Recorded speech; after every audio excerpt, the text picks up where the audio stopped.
Hey, my name is Antonio Rossini, and this is my video presentation. And well, first I want to apologize. I don't really have any video editing software or anything, so this is gonna be straight, no editing, just talking. So it might be longer than expected. So I apologize for that. So I'm here to talk about Apple um, and, and Apple's company. It's one of the best companies in the world to me. That's the reason why I pick it. And I use a lot of its products. I use you have an iMac, iPhone, iPod, iTV, and that's the reason why I chose it. I love it. So, but um, Apple right now, is it's one of the top leading companies in the world. It makes some of the best products money can buy right now, and the products are actually good, and they're hard to beat. But um, in 2012, the Apple company was, had an estimated worth of $636 billion. So I mean, that right there tells you how much money Apple makes. How much this company is to the world. This is a big company. And hold on, I want to show you hold on. This is This is the first Apple logo. And you can tell how colorful it is. And well here, let me start talking about the history of Apple. Um, history of Apple. Apple was essentially made by a man named Steve Jobs and a man named Steve Wozniak, and these two guys, they actually dropped out of college and took it upon themselves to actually make a computer, and they actually made a computer, but it wasn't an actual computer. It was a computer kit, I guess you could say. And well, here, hold on. Before I go into that, let me show you Steve Jobs and Steve Wozniak, and their kit computer, it will sell for $500 um, in today's money, and they would actually have to borrow money from a shop called Byte Shop, and this shop will actually lend Steve Jobs and Steve Wozniak money to actually build this computer so they can sell. And essentially, they sold about 200 units, and it was a good kit. It sold like to a lot of computer programmers and a lot of people that wanted their products. And here's a picture of the Apple One. And yeah, as you can see, that is Steve Jobs and Steve Wozniak posing for the picture. So so the Apple One, it had a lot of features. It was you could hook it up to the TV, and had a lot of program differences. Even though it it could only type 60 characters a second, which is not that much. Compared to now, of course.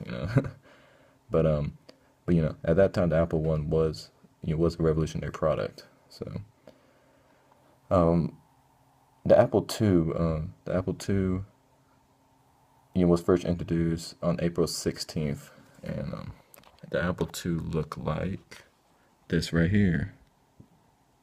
Now, the Apple Two was actual computer. It wasn't a kit computer or anything. Steve Jobs actually went to a Japanese chemist named Tohosho Misuma, you know, in Japan. Oh yeah, and Japan actually first became the first authorized Apple dealer, which is big because Japanese is a big electronical industry. So, but yeah, so Steve Jobs actually came to Miss to Toshiho, and he actually talked to him about about building this computer, and which he agreed. He liked Steve Jobs' impression, and he loves how how he talks to the guy, how he talks and stuff like that, and he loved his ideas. So the only difference between the Apple One and Apple Two, it was actually um, he actually had a graphics upgrade, and it actually featured color and stuff like that, and which was great. And Steve Jobs and Steve Wozniak actually had a hard time financing the making of the Apple II. They actually had a guy named Mike Markula, who gave them um, a big loan. I believe it was almost $500,000 for startup this computer. And Mike Markula, Steve Jobs, and Steve Wozniak will actually form the Apple company on April 1st, 1976. Um, but on the Apple II it was released to the public on 1977, and was people dubbed it, they essentially called it the best home computer of its time, and it sold millions. Everybody wanted one, and the average price today, back then, was around $700, and which wasn't that bad. I mean, from from compared to other computers of its time. But so after this, I guess gave through on December 12th, 1980, Apple launched an initial public offering of its stocks to public investors, which made a lot of people very rich, and I think it said that it made almost 300 people like millionaires instantly or something like that. It was crazy. Um, so Steve Jobs actually leaves Apple in 1983. He had a power struggle with one of the directors of the board of Apple, and he actually he actually resigns, and I guess in defiance, he came he bought out Pixar for $5 million. Oh well, at first, he sold all his stocks, and he made a network. He made about $70 million. So he bought out Pixar for $5 million, and he made this computer company called Next. Which Next would be later would be the official software of all Mac products. The Mac OS X software. And Steve Jobs leaving, I believe Apple struggled a little bit. They did struggle. But in 1996, while Next was struggling, and eventually Apple would buy them out, and from this, Jobs would again return back to Apple, and in 1997 he would actually become the CEO of Apple, and from that point on, he he would make a lot of products. He'll eventually make make Apple boom, and Jobs, I believe, I really like Steve Jobs.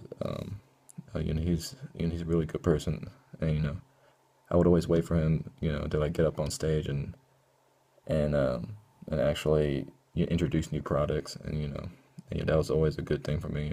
I always loved seeing him watch him, introduce these products. It was just amazing. It's an amazing thing. And hold on.